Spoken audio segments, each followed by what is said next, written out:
What is up, everybody? Welcome back to Mid-Range Game. As always, I am Dean, followed by my man Brent here. How you doing today, buddy?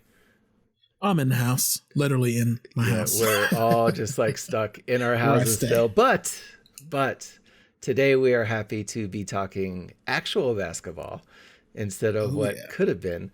Last night, the Utah and Denver played their game 6, and it was Denver forcing the game 7. What did you see? What did you like? What didn't you like? Okay, so this series, I thought it would be kind of tight anyway, because these teams are, even during the season, were kind of close. You know, you don't know which one was going to take a spot or not. Mike Conley Jr. was busting like bad regular season, but he's starting to be a decent addition. Even though he hit a 3-pointer in this game that was a bank shot, it still went in as 3 points. Hey, him and Jokic both. Jokic had one at the top of the key. Yep. So he's actually coming into being a good addition for them now, where before it almost was like he was hurting them. But we also have. No, I was going to say I actually disagree with you. I think he is hurting them. I think defensively, he's hurting them majorly. Right, defense, yeah. He seems to be an addition that they thought they needed, but they've turned out to where they haven't necessarily needed him as much, and he makes a lot of money. Yeah, I don't know if this was the last year of his contract, but if it is, I don't see them bringing him back especially not at the salary that he is. But yeah, this has been quite the series. You know, Utah really took control of the series, and then Murray and Mitchell have just been battling back and forth. And they've got to be maybe the top 2 performers of the playoffs so far, because they're just battling back and forth. Check out these numbers just from regular season to postseason this first round. Murray in the regular season was averaging 18.5. He's averaging 34 points on 58% field goal, 43% three. And not to be outdone, Mitchell, who averaged 24 in the regular season, is averaging 38 in the postseason so far, 54% field goal, 55% on his 3-point attempts. Like, they are just lights out. Yeah. And Nuggets close to home. We've gone to a couple of their games, and Jamal Murray has always been spoken of as just wait. He's gonna be the guy. So far, it was always been Jokic, and we always know Jokic. You can't. He's great. He's good, but you can't really build a team around him. You know, there's some nights he's on top of everything, and there's other nights he doesn't really show up as well. And he's always had things about being out of shape. But Jamal Murray, the one we see in these playoffs, is who the Nuggets have been waiting on. And Donovan Mitchell, I just have no words. Right. I mean, other than Damian Lillard when he was like hitting those 60s, right. It was super on fire. Yep. I mean, to me, Donovan Mitchell has been the best player in the playoffs, and Jamal Murray is right up on him. I mean, Donovan Mitchell, he's balling out. It's hard to deny. Yeah. The shots that these guys are hitting are ridiculous. I mean, they're making the step back 3. Remember when like Harden was doing the step back 3 and hitting it a lot like a couple years ago, and everybody's like, man. I mean, these guys are making a step back 3-pointer.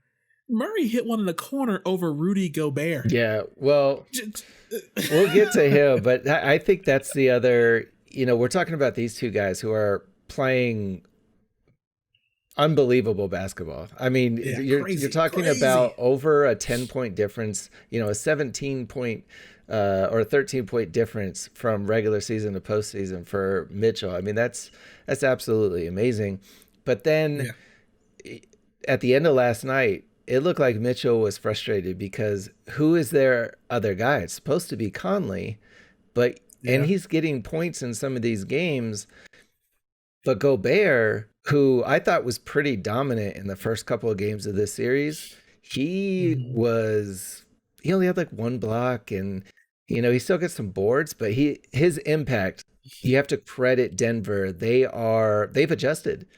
And will Utah make the final adjustment to win game 7? I don't know. Because I really don't know who Utah's second best player is right now. But at least Denver, it's Jokic. You know that he's Right. going to get you rebounds. He can bring up the ball. He's going to have an impact. And it actually looks like he's trying on defense, something we haven't seen a whole lot out of him. Yeah. Yeah. So, yeah, I think that could be the difference. Plus, there's no home court, right? Like, so Right. it's No home court. really in these playoffs, whatever team has the better players, they really should win. And if you don't, you're gonna. I mean, that's how it kind of always is. But Right. The supporting's cast, right? And honestly, the Nuggets have always had the better roster, in my opinion. They're deeper, I think, but Gary Harris hadn't played at all. Now he's back. He didn't start. no, he didn't. But now He had now they got Gary Harris back. That's major. Yeah, and I didn't mean to cut you off, but he played 21 minutes last night. He only had like one or two buckets, but he was a plus 16 because he is a really good defensive player. So now you're adding another body that can give Mitchell problems or Conley. I mean, they're missing Barton, who hasn't played. I do think you're right. I think Denver is the deeper team. And if you look at the box scores from the first couple of games, they were playing everybody. Everybody was getting minutes. And now they've kind of shortened the rotation. You get Harris back, 21 solid. He looked like he was ready to go. You know, sometimes when guys come back after, their first game, they struggle. They look a little sluggish. But he was, offensively, he wasn't there, obviously.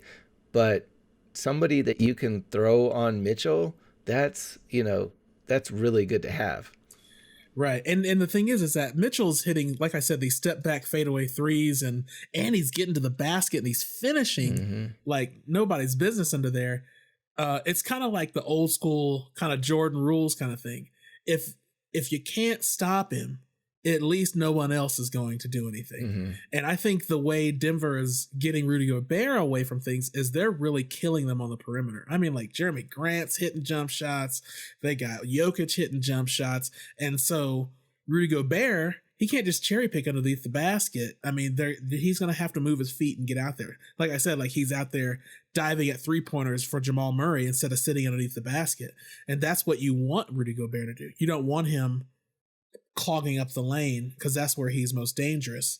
So I think if Denver can run on all cylinders, they don't necessarily need Murray to score 50, but it certainly need him to have a good game. It definitely helps. They need him to have a good game. They need everybody hitting their shots. But when you got like Grant, and if Harris starts hitting his shots, and Michael Porter Jr. when he does play, as long as he's hitting his shots, I mean, they have jump shooters, even if it's mid-range, that can essentially neutralize Rudy Gobert on the defensive end, where they're not really caring about him. Yeah, Porter's definitely been a liability on the defensive end, but he only had a couple of points last night as well, but he was effective on rebounds, and he was trying to affect shots, so he played a little bit better. Right. For Utah, I think it's really important that Conley play well in this upcoming game. That's the whole reason they brought him in. And he has playoff experience, a ton of it, where they, lack in Utah getting deep into the playoffs. So he needs to earn his paycheck in this game 7. They've got to get out of this first round. Same for Denver. They need to get out of the first round. I could possibly see an overreaction on either side. Whoever loses, you could see one of those. Well, they've done really well, but we're gonna go in a different direction and get the coach. We got championship aspirations, exactly. I think the Nuggets are not the Nuggets. I think the Jazz, since they have a little more veteran, like the Nuggets are still pretty young. Like they're still waiting on Michael Porter Jr. and he just now getting healthy. It's a bad experiment to experiment with him in the playoffs, but that's pretty much what they had to do, is to see how he fits in the roster pretty well. I think Mike Brown has a little more time. I think the Nuggets, I think the Jazz. You mean Quinn? First thing you do. Yeah, Quinn. Yeah. When the Jazz, the first thing you do is you mess with the coach, right? You say, look, we have this out here and we can't get past the first round. So yeah, I think Conley clearly has to be the number 2 guy tomorrow in order for them to win. And Gobert has to be way more effective at changing shots. I mean, that's always been the problem with him, right? He's amazing in the regular season, but then in the playoffs, teams learn how to pull him out of the paint and then take advantage of that. And the Utah's trying to do the same. Not that Jokic is nearly as good as Gobert is on defense, but they do the same thing. You pull the big guy out, and then you blow by him, or you make him guard, the guard on the perimeter. So Conley needs to earn his check. I do think. Who do you have winning Game 7? I'll let you go first. I am going with the Denver Nuggets. Essentially, I think when they're hitting on all cylinders like that, I mean, Jokic had 4 rebounds and Michael Porter Jr. had 12. 12 rebounds, 2 points. Jokic had 22 points, 4 rebounds. Like, they didn't need him to do the double-double Jokic. I think that in these series, and it's kind of like bubble basketball right now, it's almost like you just got to outscore your opponent. Right. You know what I mean? Like Spurs basketball, old school, play really slow basketball and D everybody down.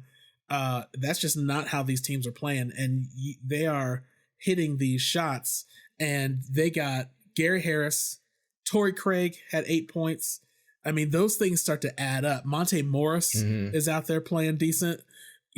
All these things add up to be Jeremy Grant had 18 points. Right. So I just think that this is the role players are doing their job for Denver.